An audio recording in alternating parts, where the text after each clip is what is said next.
You know, the Arctic has that beautiful aurora, all those pretty lights. Well, Arctic Fans has done the same thing with their fan, the P14, making the RGB version. Let's check it out and see if it's more than just pretty lights. So first, a little bit of spec information, all joking aside. 27 millimeters thick, fluid dynamic bearing. You got the voltage, amperage, RPM range, CFM, noise level in zone, and a 6-year warranty. This is the Arctic, and first thing to note, it's got this ring around the outside of it, and that just helps direct airflow back. It's got a fairly large gap between the outer part of the ring and the outer frame. Considering that it's got a ring system to hold the blades in place, I would expect it to be much more narrow, but the smaller that gap, the more expensive the fan becomes. It's kind of exponential because you need better materials on the inside to keep that. As the materials spin faster, they tend to stretch out, so you need fancier, more expensive materials. The hub in the middle is fairly small. You got nice frames. I love the fact that the cables are built nice and tight into these struts. It means that they don't obstruct airflow very much or anything like that, so I like to see that in a design. It's got rubber pads on it. Gaps between the blades are pretty significant, but the blade design is a hybrid type design, and they're thick. They've got a good sweep angle, not too big a gap. It's sort of halfway in between an airflow and a pressure oriented fan. Mine, the P series, is what the Arctic calls the pressure series, so it kind of will cover best of both worlds and certainly should do well on radiators. The blades sit right up against the front of it, so it might not do very well in a pull configuration, meaning noise-wise, not performance-wise. But yeah, there we go. This is the way the RGB looks. So one note is that sticker is not perfectly centered. It seems to be bouncing a little bit, which is a little bit of a downside. Let me try to get the lighting. Okay, there we go. That looks a little bit closer to what I see in person. There's plenty of LED RGB lights in the middle. Certainly enough to create a very good looking effect on the inside. That's pretty cool. Filming, can see the blades. They're basically just a blur to my eyes. But plenty of lights, and the more lights there are in the middle of that hub, the more uniform and the brighter the blade itself will look. So overall, it's a very pretty looking fan, at least from this side. Let's take a look at the back. Have to be careful. It's spinning at about 50% RPM, but still would hurt my fingers. From the back, it looks adequate. You get the hub in the way, so it's fine, it's sufficient. I wouldn't worry too much about it. So there we go, that's the RGB. First test is the case simulation test. This is airspeed going through the case. And for you, the viewer, the most important part is what size computer case do you actually plan on buying, and where do you plan on putting the fans inside said computer case? So the 6-inch mark, is assuming a mini ITX type build, front to back airflow, very small in that front to back airflow type design. Not a lot of room for that GPU lengthwise, so it'd be some other configuration. Or a short throw distance. So this would be like having your GPUs, or not your GPUs, your fans, stuck at the bottom of your computer case, blowing up towards your air-cooled GPU. The next data point location is the 9-inch mark. This would be a compact tower. Think a case that can hold a standard ATX motherboard, but not a lot of extra room there, so the GPU would be on the compact side. Again, front to back airflow, 220mm class fans would be around the size that I estimate it to be. Then we have the 11-inch mark. This would be your standard mid-tower type cases. Something like Meshify 2, I think? Meshify 2C? One of the two, I can't remember. But 320mm or standard 360 AIO. Then we have the 14.5-inch mark. This would be your large tower, something like the Fractal Design Torrent. And so you do want enough airspeed traveling through your case to optimize that airflow to keep everything nice and cool. This test is optimized, or more specifically for air coolers. So this would be an air-cooled CPU as opposed to liquid cooling. Mind, it's still important, but not quite the same level, I would say. Next, we need something to compare against, and I have a control fan. It's based 3 parts A12 drive to 1 part A14 original. And it is this triangle marked tealish colored line. So the P14 A-RGB is Not as good in smaller cases, equivalent and slightly better than as the case gets larger, meaning its airflow maintains a pretty good focus, but isn't as high air speed coming out of the fan initially, overall.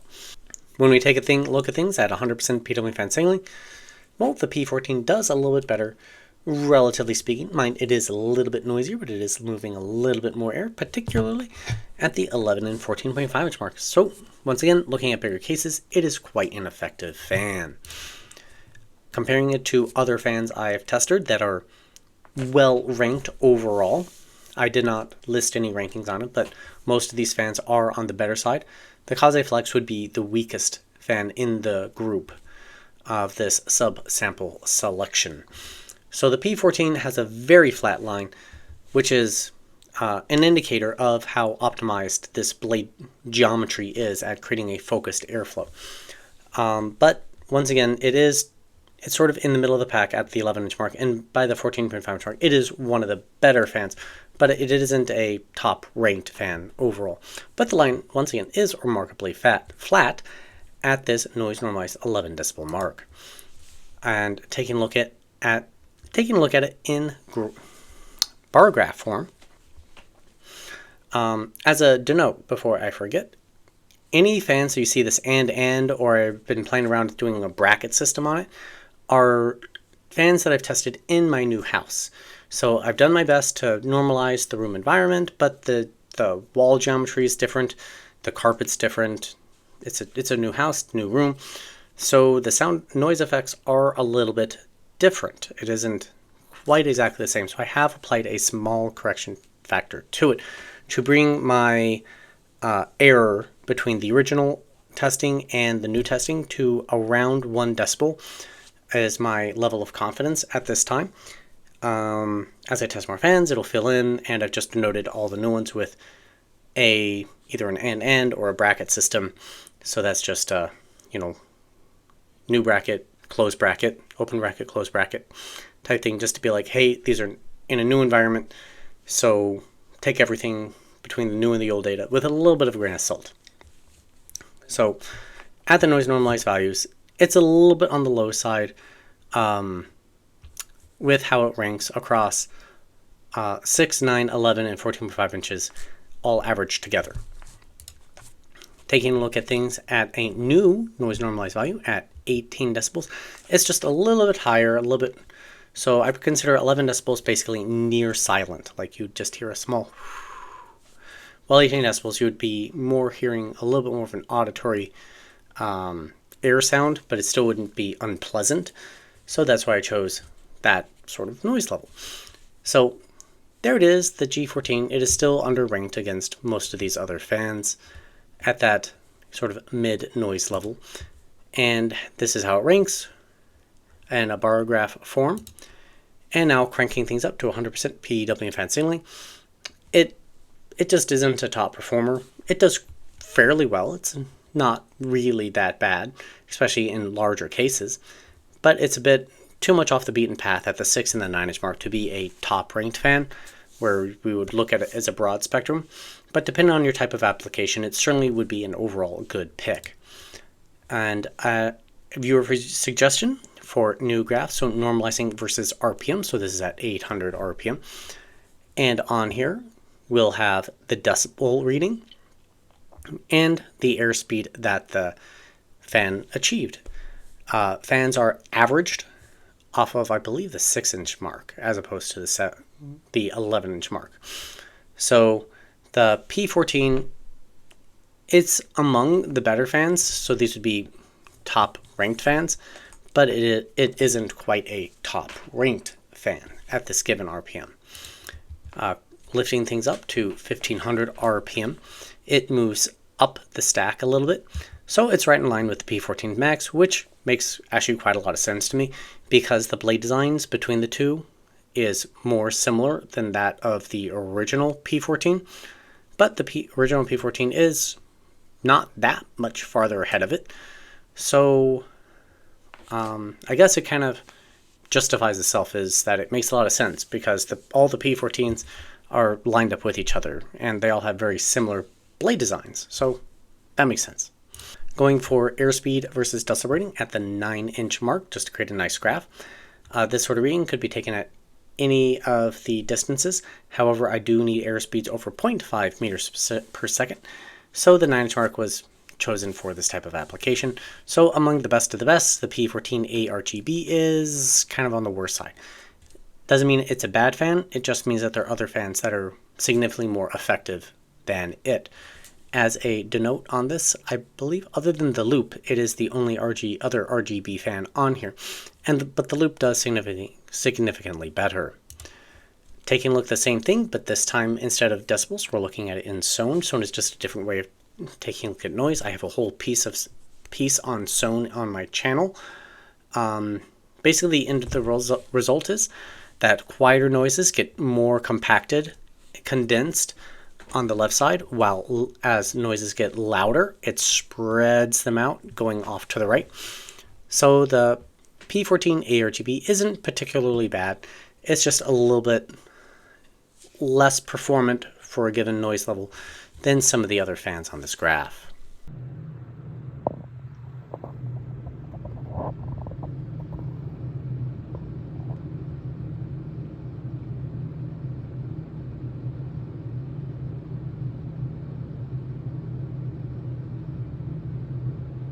Arctic push.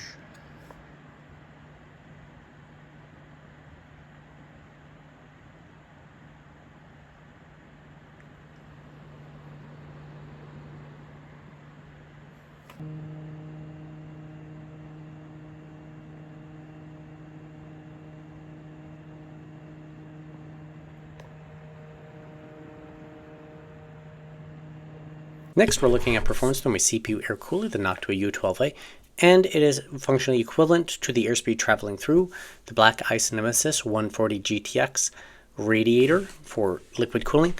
Now, I want to make a special note here. Just because I'm saying the airspeeds going through them are the same does not mean that the cooling potential between these two devices is the same.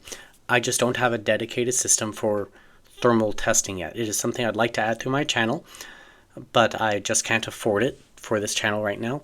It would be with help from viewers like you, subscribing, joining me as a patron, or joining me as YouTube members, sending me supers, that this channel would generate enough revenue earlier to allow me to buy those things. I know it's a hard thing to ask for, you all to help pay for this channel, but that's just the reality that I live in, unfortunately. So right now, I just have to stick with airspeeds. And so going back to this, the left graph here, meters per second versus RPM, this is a blade efficiency. Is how good is this blade geometry design at pushing air through a radiator, heatsink, basically something like that. And it is slightly more effective than my control fan. When we take a look at the right graph, we have meters per second versus decibels, so that's noise. The P14 A-RGB is not quite as effective as the control fan. And to kind of justify my explanation of airspeed going through my U12A is similar to the Nemesis radiator, I have plotted them against each other, and they line up very closely. I'm calling them functionally equivalent. There are some slight differences, but for all intents and purposes, they're basically the same, and I'm calling them as such at this time. But once again, airspeed going through it is not an indicator of actual functional performance that you'd get out of using each of them. So now that we have that out of the way, how does it compare against other fans? So we have noise normalized at my both 11 decibel and 18 decibel marks. So the blue is 11, red is 18, and the values are organized from highest airspeed to lowest airspeed based off of the 11 decibel mark. So the P14 Max is the top performer, both loop FTP, and as we move down the stack a little bit, you got the P14 A-RGB, so it's doing relatively well, but there are just other fans that outperform it. It's right in line with like the A14 X25 G2 that I recently tested from Noctua. Where's the regular P14? Do I have it? There's P14 Slim. There's the regular P14 way down here. So at the 18 decibel mark, they're functionally equivalent, but I may have just had a bad sample for the regular P14 for the 11-inch mark, so got some extra vibrations there. It's hard to really know because I only am able to do one test sample of each fan. It's something I'd like to add in the future, having like 5 of each fan to really narrow down like actual performance data. Again, viewer suggestion, 800 normalizing versus RPM. So we have the 800 RPM mark. The P14 A-RGB is right here. The P14 A-RGB is right here. And these values are ranked based off 3/4 of the result is based off the airspeed, and 1/4 of the result based on noise performance. Where noise performance is lower better, airspeed was higher better, and they're equalized that way. So that way, it's not just based solely off of airspeed, because I personally think that noise level does matter. So the regular P14 is ranked a little bit worse than it, and that would be because its noise level would be a little bit worse than it. While the P14 Max, is that on here? Oh, the Max isn't listed on here because its minimum RPM is too high. Let's jump up to 1500 RPM, and we should see the P14 Max right here. Here's the P14 A-RGB, and we've lost the regular, there's the regular P14. It is functionally a little bit quieter at this given RPM level and producing approximately the same amount of airspeed. And you can see the other fans that are listed on here as well.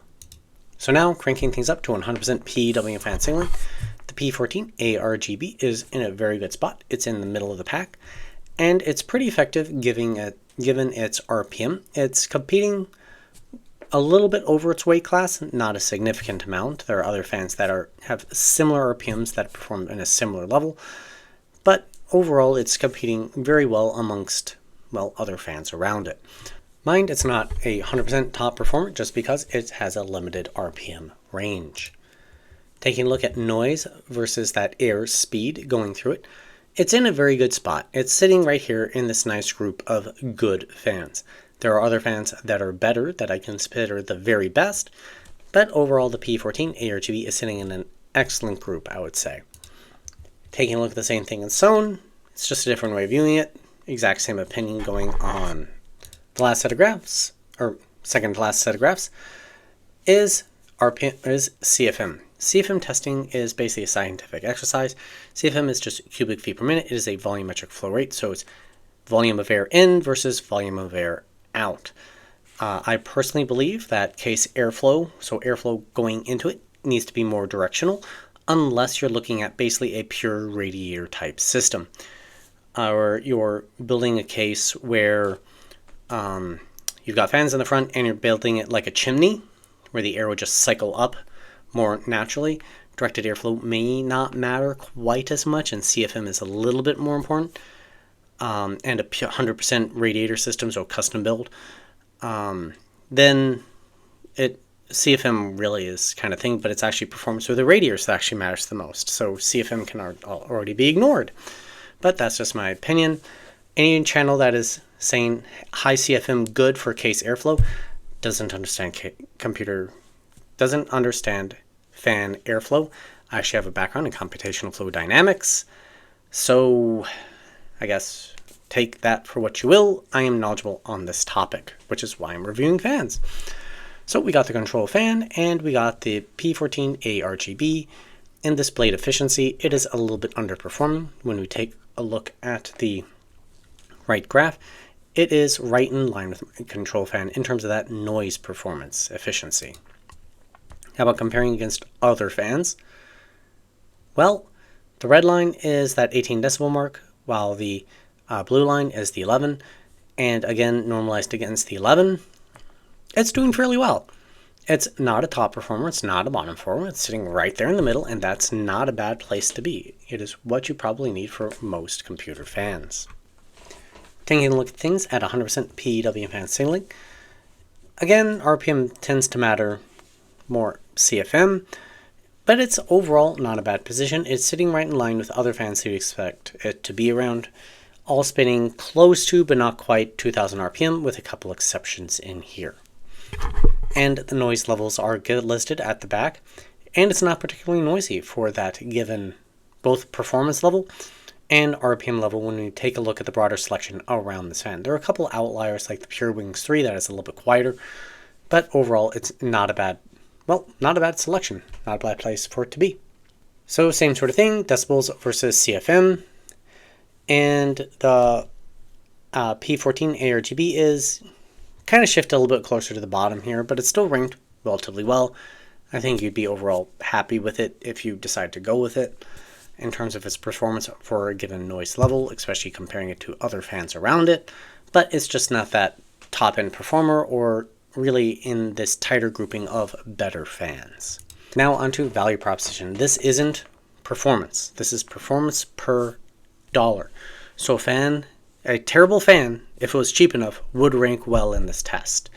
Just like a expensive fan that produced crazy levels of performance that you haven't seen anywhere other than in the movies would rank really well in this test too.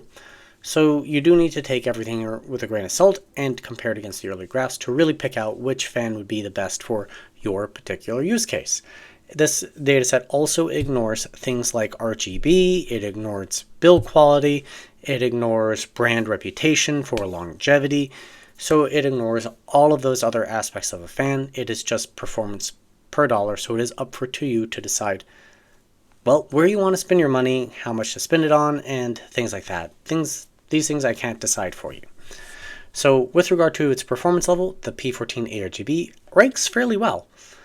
Well towards the top of the graph, it's better than average, but it isn't a top-end performer like the P14 Max. At the 6-inch mark, noise normalized.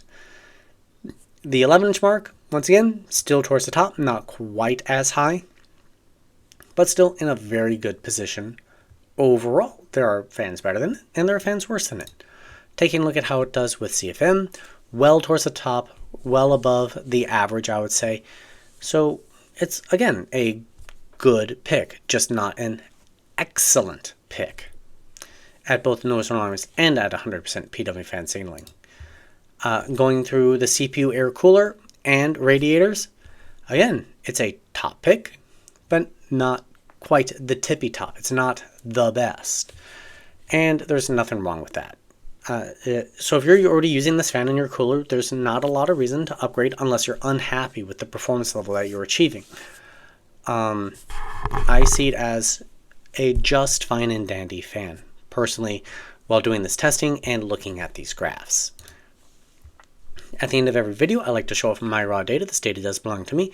If you wish to use it for your own personal use, you may go ahead and do so. If you're going to use any sort of video, publication, written, journal, anything like that, I do ask that you reference me and my channel, as I am the one who worked long and hard to generate this level of detail. Through viewer suggestions, so if you got constructive criticism from me on how to improve my videos, I do take that. So one of my critiques was adding additional noise levels, so I added this a little bit higher but not extreme noise level, as well as adding dedicated RPM, so that 815, 2000, and 2500. Not every fan will achieve all of these. Some do, some don't. I wanted to normalize it between both 120s and 140 millimeter class fans, and that meant picking certain RPMs and skipping others. Otherwise, I could compact them a little bit more. And so I hope you guys liked that. If you got fans that you'd like me to take a look at in the future, I'm reaching out to the companies, seeing what fans I can get a hold of now, as well as seeing how much it would cost me to just go out and buy them with this channel's income. Which brings me to how it's the best way to support this channel.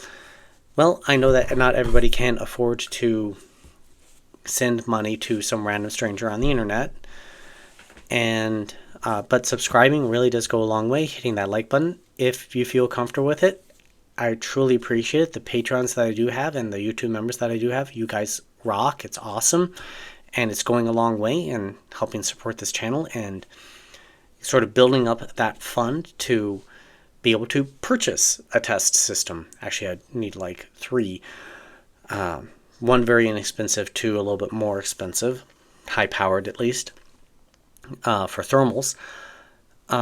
Just trying to get my channel there.